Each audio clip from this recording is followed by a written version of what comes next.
মুখ্য রাজনৈতিক বিশ্লেষক জয়ন্ত ঘোষাল, এই মুহূর্তের যে সর্বশেষ আপডেট আমরা পাচ্ছি তাতে নাশকতার আশঙ্কা উড়িয়ে দিচ্ছে না ন্যাশনাল ইনভেস্টিগেশন এজেন্সি। এনআইএ এর পক্ষ থেকে এই বক্তব্য কতটা তাৎপর্যপূর্ণ জয়ন্তদা?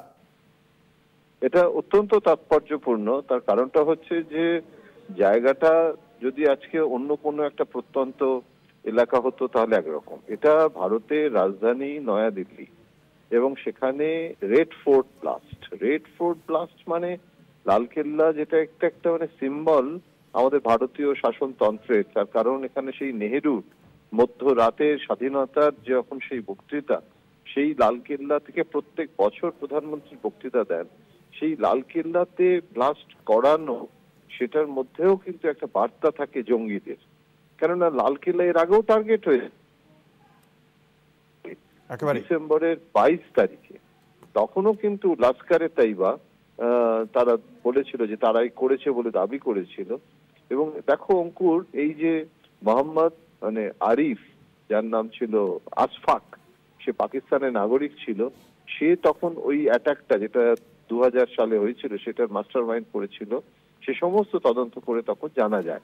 তাহলে এখন সেই মানে ঘটনার পুনরাবৃত্তি বারবার হবে কেন, কেন ইন্টেলিজেন্স ফেলিওর হয়, এই প্রশ্নগুলো কিন্তু ওঠে। তবে হ্যাঁ, এতগুলো মানুষের মৃত্যু হয়েছে, এখন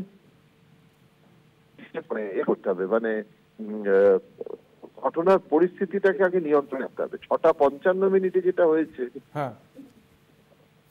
মৃত্যুর সংখ্যা বাড়ছে, গোটা দেশে আতঙ্ক ছড়িয়ে পড়েছে। তার মধ্যে বিহারের নির্বাচন আছে, সব মিলিয়ে পরিস্থিতিটা না বেশ জটিল হয়ে গেছে অঙ্কুর। এই ব্যাপারে কোনো সন্দেহ নেই, কিন্তু কেন ইন্টেলিজেন্স ফেলিওর হলো সেটাও আমাদের অবশ্যই বিশ্লেষণ করে দেখতে হবে। অসংখ্য ধন্যবাদ। আমরা কথা বলছিলাম আমাদের মুখ্য রাজনৈতিক বিশ্লেষক জয়ন্ত ঘোষালের সঙ্গে। আমাদের সঙ্গে রয়েছেন আমাদের প্রতিনিধি অরিত্র ঘোষ। অরিত্র, সর্বশেষ কি আপডেট রয়েছে এই ঘটনায়?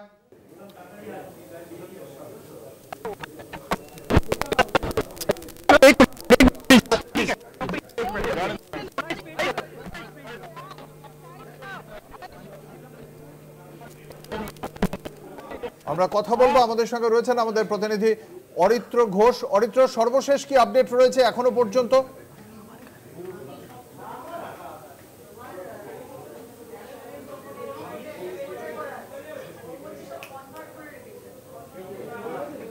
আমাদের সঙ্গে রয়েছেন আমাদের সহকর্মী ঋষিকেশ ব্যানার্জি। ঋষি রয়েছেন নিউজ রুমের। ঋষিকেশ, সর্বশেষ কি আপডেট রয়েছে তোমার কাছে?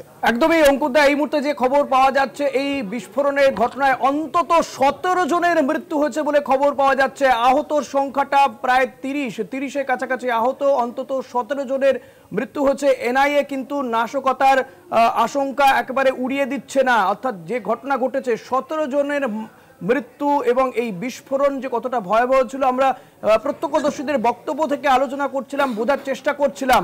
আর শেষমেশ যে খবর পাওয়া যাচ্ছে, এই বিস্ফোরণে কমপক্ষে 17 জনের মৃত্যু হয়েছে, আহতর সংখ্যা অন্তত 30 এবং তাদেরকে নিকটবর্তী হাসপাতালে নিয়ে যাওয়া হয়েছে। অরিত্র রয়েছে আমার সঙ্গে। অরিত্র, কি বলবে? অন্তত 17 জনের মৃত্যু, এত বড় একটা বিস্ফোরণের ঘটনা ঘটে গেল।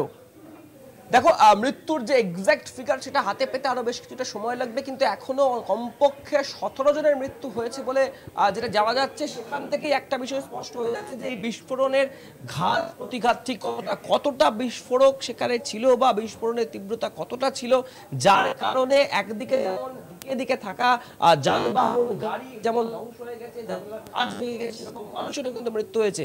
অর্থাৎ বিস্ফোরণের তীব্রতা কতটা সেইটা কিন্তু একটা বড় প্রশ্ন হয়ে দাঁড়াচ্ছে। যদিও ফরেন্সিক এক্সপার্টরা তারা বিষয়টি নিয়ে পরীক্ষা করার পর বাকিটা বলতে পারবেন। দেখো, এনআইএ সূত্র মারফত যেটা জানা যাচ্ছে যে এই গোটা ঘটনাটার পিছনে কোনো রকম কোনো নাশকতার পরিকল্পনা রয়েছে কিনা সেই বিষয়টিও কিন্তু তারা উড়িয়ে দেখছেন না। অফিসিয়ালি তারা বিষয় ইনভেস্টিগেট করবেন। ইতিমধ্যেই প্রচুর পরিমাণে অ্যাম্বুলেন্সকে যেমন একদিকে পাঠানো হয়েছে ঘটনাস্থলে, একই সাথে দিল্লি পুলিশের হায়ার অফিসিয়াল যারা রয়েছেন তারা সেখানে পৌঁছে গিয়েছেন। দেখো, মৃত্যুর সংখ্যাটা 17 হলেও আহতের সংখ্যাটা কিন্তু প্রায় 30-এর কাছাকাছি।